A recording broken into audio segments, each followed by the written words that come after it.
just to make the final point about the sequester, said President Obama at his press conference Friday, "We will get through this.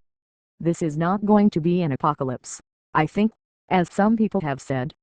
That's a relief, but it is also a major walk back, since some people who have been predicting apocalypse are the president and senior members of his administration."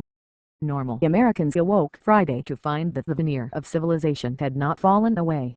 If the federal government does end up spending $44.8 trillion over the next decade instead of $46 trillion, they may not know this at all. This may explain Mr. Obama's morning after concession that what's important to understand is that not everyone will feel the pain of these cuts right away, and that the gruesome cuts that the president had been invoking are now merely the slow grind that will intensify with each passing day. One reason the grind may intensify is that Mr. Obama spurned GOP offers Friday morning to grant him even more executive discretion than he already has to prioritize federal spending. Or as his own Simpson-Bowles Commission put it, he could always choose among the patchwork of thousands of duplicative programs, nearly impossible to track and even harder to evaluate for effective outcomes.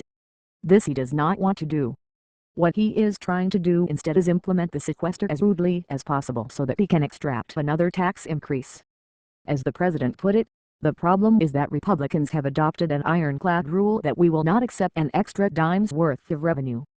But not so ironclad that the GOP didn't reluctantly consent to $6.2 trillion in tax increases only this January in return for 0 dimes of spending restraint.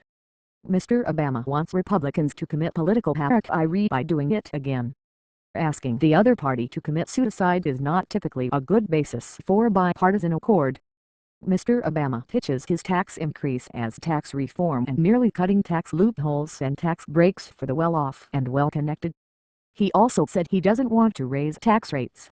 But the Senate Democratic bill he endorsed on Thursday included the Buffett rule that is effectively a minimum tax of 30%, which means another increase in the tax rate on capital gains and dividends. Real tax reform means reducing rates in return for closing loopholes. Mr. Obama wants to raise rates instead. The president also stuck to his line that the sequester cuts will hurt the economy, even suggesting that any slowdown in growth in the months ahead is all the sequester's fault.